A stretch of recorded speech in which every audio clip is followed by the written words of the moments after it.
My friends, there are moments in history when heaven sends a final trumpet blast, not with sound alone, but with signs. Signs that whisper, signs that shout, signs that declare the time is at hand.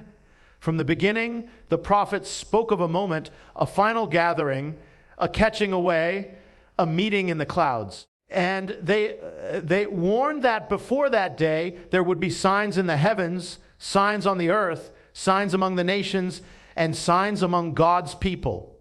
And now one of those signs has just appeared. In the ancient days, when a bridegroom came for his bride, there was a cry at midnight, "Behold, the bridegroom comes, go out to meet him." But that cry only came once, and it was the final call before the wedding. In the same way, the last sign before the rapture is not random. It is appointed. It is as if the scroll of prophecy is being rolled shut page by page, and only one page remains. And now before our very eyes, that page has turned. Consider the patterns. Israel restored to the land. The fig tree blossomed. The nations aligning as the prophets declared. The world descending into lawlessness as it was in the days of Noah and Lot. And now the sign that comes before the voice like a trumpet has been set in place. This sign is not simply a headline, it is a convergence. A moment when the shadow of eternity crosses the clock of man. The final piece of the puzzle has slipped into place as quietly as a thief in the night, and yet as loudly as the chauffeur of heaven for those who are awake. It means only one thing: the door is about to close. The cry is about to go forth. And the one who promised, "I go to prepare a place for you, and I will come again and receive you to myself," is even now at the threshold. Do not be found sleeping, not be found chasing the things that will pass away. Lift up your head, for your redemption draws near. The last rapture sign has appeared. The time is now. The message of prophetic urgency is not merely a theme. It is the heartbeat of the entire call. It is the realization that we are not living in an ordinary moment in history, but in a threshold moment, one that stands between the ordinary flow of time and the breaking in of eternity. Prophetic urgency comes when the words spoken long ago by the prophets, apostles, and by the Messiah himself begin to come to pass before our very eyes.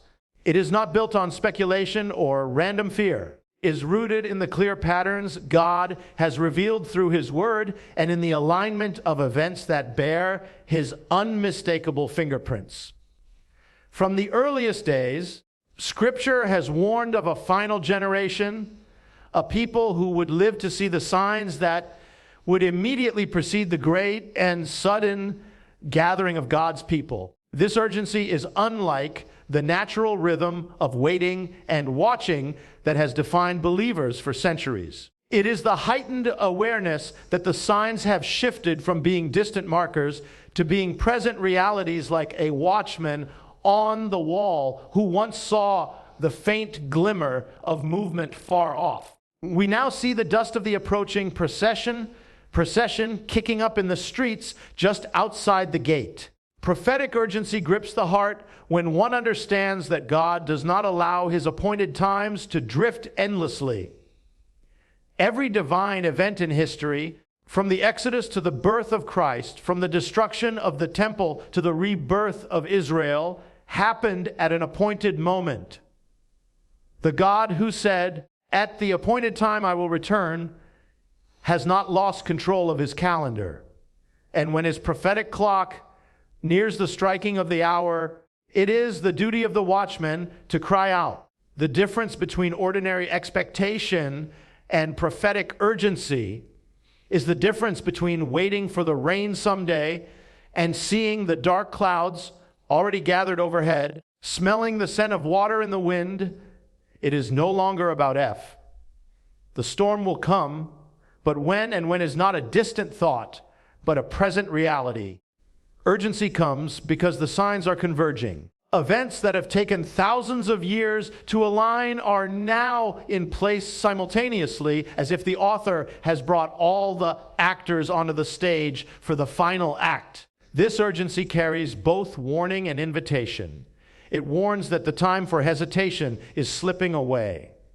The window of grace is still open, but it will not remain open forever. It invites every hearer to step into readiness to make sure the oil is in their lamp. The garments are without stain. The heart is without distraction.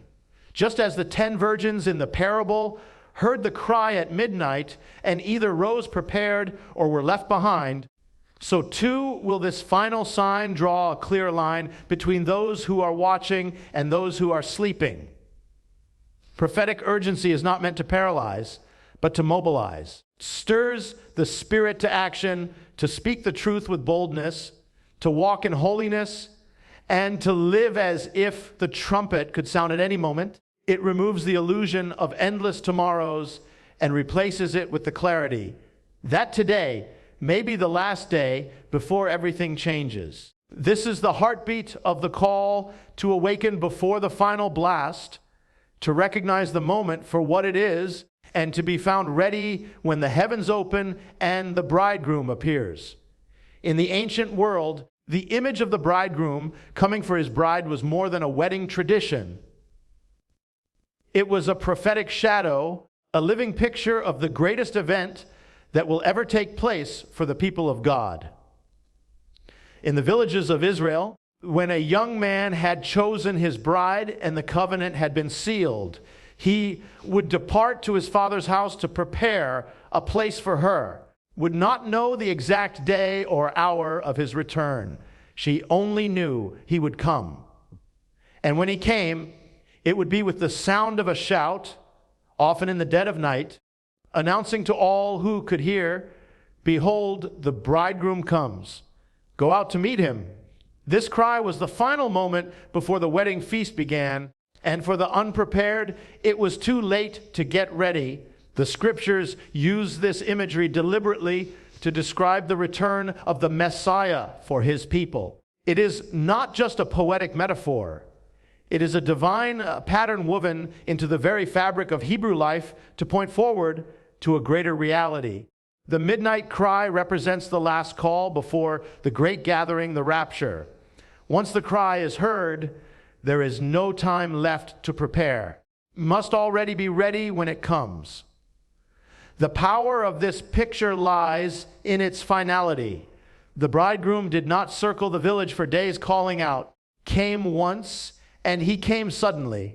In the same way, the last call before the rapture will not be stretched across decades. It will be a single, unmistakable moment preceded by signs for those who have eyes to see, but missed entirely by those who are distracted. The warning is clear. The moment will not wait for you. This parallel speaks not only of the event itself, but of the heart condition of the bride. In the ancient tradition, the bride would live in a state of continual readiness. She would keep her lamp filled with oil, her garments prepared, and her ears attentive to the sound of the cry. This was not a life of panic, but of anticipation. A life shaped by the certainty that her beloved would come. Every day she lived was influenced by that expectation. She knew that when the cry came, her waiting would be over and she would be taken to a place prepared just for her. The prophetic meaning is just as clear for us. The people of God are the bride and the Messiah is the bridegroom. His promise is sure. I go to prepare a place for you, and I will come again and receive you to myself. But the warning is also sure. Only those who are ready when he comes will be taken. The midnight cry will divide the prepared from the unprepared, the watchful from the distracted, the faithful from the complacent. In our time, the signs that the bridegroom's approach is near are multiplying. The world stage is aligning with prophecy. The moral darkness deepens like the gathering of night. And yet within that darkness, the final cry will come, will be sudden, it will be loud, and it will be irreversible. Therefore, the call is to live as the ancient bride did, not in fear, but in readiness, the oil of the Spirit full in your life. Keep your garments unspotted from the world. Keep your eyes fixed on the horizon, for when the cry rings out, there will be no more time to decide. The bridegroom is coming, and he will not delay. The signs that mark the approach of the great and final gathering are not scattered, random events. They are converging like rivers flowing into a single sea. This is one of the clearest markers that the hour is late. The patterns and prophecies that were once unfolding in isolation are now unfolding together. Convergence is not coincidence.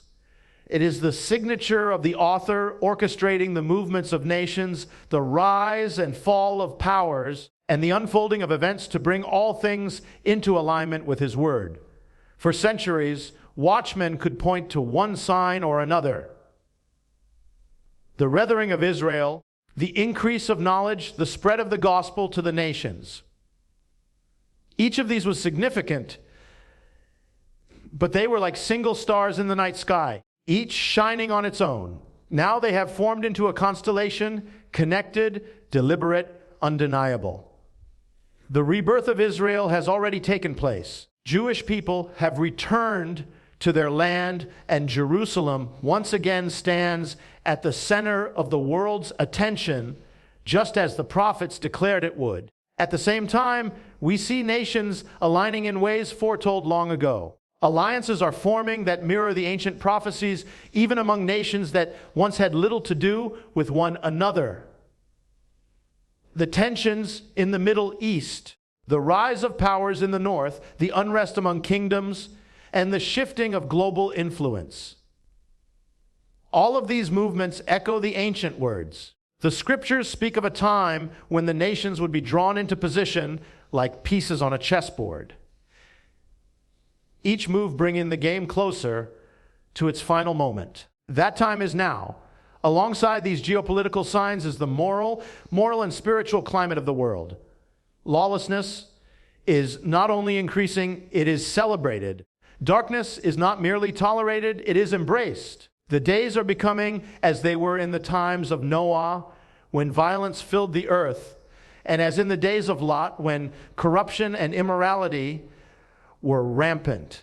These are not simply cycles of history, they are prophetic indicators that the world is ripening for judgment and that the rescue of the righteous is near. When these three streams, the restoration of Israel, the alignment of the nations, and the moral collapse of society, merge together, they form a river that flows directly into the final events foretold by God.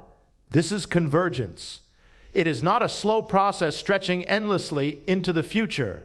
It is accelerating like the last seconds of a clock ticking faster as it approaches the hour.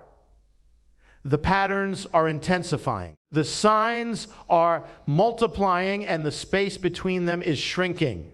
The danger is that many will see these signs and yet fail to recognize what they mean. Just as in the days of the flood, people will eat, drink, marry, and carry on with life as though nothing unusual is happening until the moment comes and it is too late.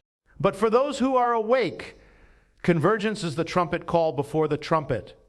It is the signal to lift your head, to purify your heart, and to fix your eyes on the one who promised to come. When all the streams of prophecy join together, there is no going back to the days when the signs were isolated. The river is moving swiftly now, and it is carrying the world toward its appointed destiny. The convergence we see today is not the prelude to a long wait. It is the announcement that the wait is almost over. The bridegroom is near, and every sign now points to the same conclusion. The time is at hand. History is not an endless, aimless scroll that unrolls without purpose. It is a divine manuscript written before the foundation of the world. Every event moves us closer to the final chapter. The prophets describe the unfolding of God's plan as a scroll sealed until the appointed time. In that imagery lies a truth. Each event, each sign is like the turning of a page. For thousands of years, page after page has turned from creation to the covenant I am with Abraham, to the giving of the law, to the birth, death, and resurrection of the Messiah, to the outpouring of the Spirit, to the scattering and regathering of Israel. And now the scroll stands nearly shut with only the last page remaining. That last page is not a vague or hidden thing for those who have eyes to see. It contains the final moments before the great gathering, the rapture, and the judgments that will follow. The reason the imagery of a scroll is so powerful is that once the final page is read, the story as we know it will be complete. You cannot go back and rewrite it. Cannot pause it midway. The author himself will close it with his own hand. In the realm of prophecy, the turning of each page has been marked by unmistakable signs. The return of Israel to its land was one such turning, a monumental moment after nearly 2,000 years of exile. The recentering of Jerusalem as a point of global controversy was another. The rise of lawlessness, the global shaking of nations, the moral collapse, and the aligning of powers are all written on the lines of these final pages. We are not at the beginning or the middle of the book. We are standing at the edge of its conclusion. The weight of this reality is not meant to instill despair, but to awaken urgency. The last page means that the storyline has already reached its climax. The tension is at its highest. The next movement will not be another 1,000-year wait for the next chapter. It will be the fulfillment of what saints and prophets have longed for across the ages. The rapture is not a distant subplot in a far-off chapter. It is the scene that is about to unfold before our eyes. The closing of the scroll is not a slow, gentle act. In the book of Revelation, when the seals are broken, events move swiftly and without pause. This is why the present time feels so accelerated. Why one world-shaking event seems to follow another in rapid succession. It is because we are in the final moments before the hand of God ends that last page. And when that page turns, the world will never be the same. The church will be taken, the restraining influence removed, and the events foretold for centuries will cascade upon the earth. Those who belong to the bridegroom will be with him, and those who remain will face the time of tribulation spoken of by the prophets. This is why the last page matters. It is the point beyond which no change of mind, no new preparation, no delayed repentance will alter the outcome. The time to prepare is not when the page turns, but now, while the ink of mercy is still wet on the page we are living in, we stand at the very threshold with the author's hand poised. The scroll is almost shut. The last page is before us, and when it is turned, eternity will begin.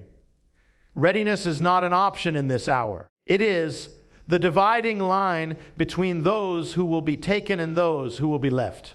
The call to readiness is woven through the scriptures like a thread of gold running from the prophets of old to the final words of the New Testament.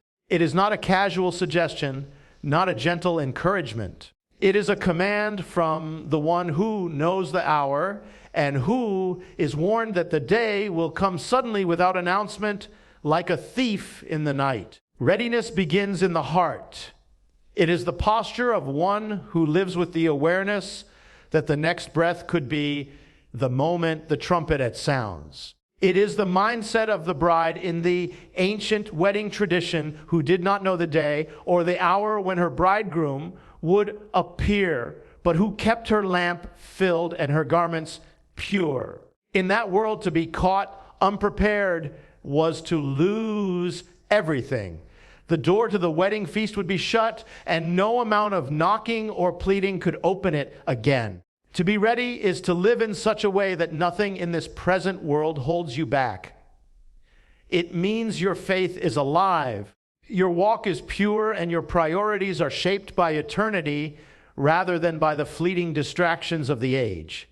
It means there is no hidden sin left unconfessed, no bitterness left to poison the soul, no divided loyalty between God and the world. Readiness is not a feeling.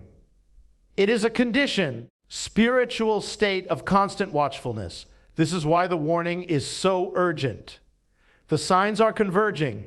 The last page of the scroll is turning. And the final sign has appeared. When the call comes, there will be no time to run back and make things right. No chance to gather oil for an empty lamp. The parable of the 10 virgins is clear. 5 were wise and ready. 5 were foolish and unprepared. All were invited. All had lamps. All had the appearance of belonging. But only those prepared in advance entered in. Readiness is also about focus. In a world where the noise of news, politics, entertainment, and personal ambition fills the air, the call is to tune your ear to the sound of the approaching bridegroom. It means choosing what will feed your spirit rather than what will lull you to sleep. The danger of the last days is not only the persecution of the faithful, but the distraction of the faithful, the slow, subtle drift into complacency where the things of God are pushed aside for the things of the moment. The call to readiness is not meant to be a burden, but a joy. To live ready is to live in the light of hope, knowing that every sunrise could be the last one we see on this earth before seeing his face. It is to live free from the chains of this world, hold lightly to possessions, positions, and plans, and to hold tightly to the promises of God. It is the life of one who says, "Come, Lord Jesus," not with dread, but with anticipation. When the trumpet sounds and the voice calls, those who are ready will not scramble in panic. They will rise in joy. They will not be caught unaware, for their eyes have been watching, their hearts have been longing, and their lives have been prepared. This is why the call is now. Readiness cannot be postponed. The time to prepare is not tomorrow, for tomorrow is not promised. The moment to be ready is today, while the door of grace is still open before the cry at midnight echoes through the earth. The hour of his coming is not far off in the distance, is standing at the threshold. The imminence of the event means that there is nothing left in the prophetic calendar that must take place before the bridegroom calls his people home. The stage is set. Actors are in position. The last sign has appeared. And the next sound we hear could be the voice like a trumpet summoning the redeemed to meet him in the air. Imminence is the reality that the rapture is not only certain but near. So near that it could happen at any moment. This truth has echoed through the centuries, but never has it carried the weight it does now. For generations, believers have looked for the day, longing for the fulfillment of the promise. But they saw the signs from a distance, like travelers catching sight of a mountain range far on the horizon. Now that horizon has moved. The peaks are no longer distant. They are towering over us, close enough to see their detail. We are no longer walking toward prophecy. We are standing in the midst of it. Imminence changes everything about the way we live. When you know that an event could happen at any moment, you do not drift through life as if time is endless. You prepare. You stay alert. You keep your heart in order and your lamp burning. This is why the warning of Scripture is not to calculate the day or the hour, but to live every day as if it could be the day. For when the moment comes, it will come suddenly, without pause, without warning. The voice will call, and in the twinkling of an eye, everything will change. Mm-hmm. The nearness of the rapture also means that the window of opportunity is closing. The time to proclaim the gospel, to reach the lost, to reconcile with those estranged, to walk in obedience. That time is now. For when the bridegroom appears, the day of grace for the church's mission will end, and a new and terrible chapter will begin on the earth. Those who are ready will be taken into the the presence of the Lord. Those who are not will face the tribulation that follows. There is an urgency that comes from imminence that cannot be imitated. It is the difference between a soldier hearing that war might one day come and a soldier hearing that the enemy is already at the gates. We are not in the on-day stage. We are in the any moment stage. Every sign, every shift in the world, every tremor in the nations is pointing in the same direction, pressing the same truth into our hearts. The time is at hand. And for those who belong to him, this truth is not caused for fear, but for joy. It means that the long wait is almost over. It means that the promises made by the one who cannot lie are about to be fulfilled. It means that we are closer to seeing his face than to seeing another generation pass. The imminence of the rapture is not a shadow hanging over us. It is the dawn breaking through the darkness, the announcement that the night is almost gone. This is why the message must be spoken clearly. Be ready now, live, as though the trumpet will sound before the day is done. Do not delay in setting your heart right, in walking in holiness, in reaching out to those who do not yet know him. For when the moment comes, it will be too late to prepare. The door will close, the scroll will turn its final page, and eternity will begin. The nearness of that moment is not just a doctrine to believe. It is a reality to live. The time is now, and he is at the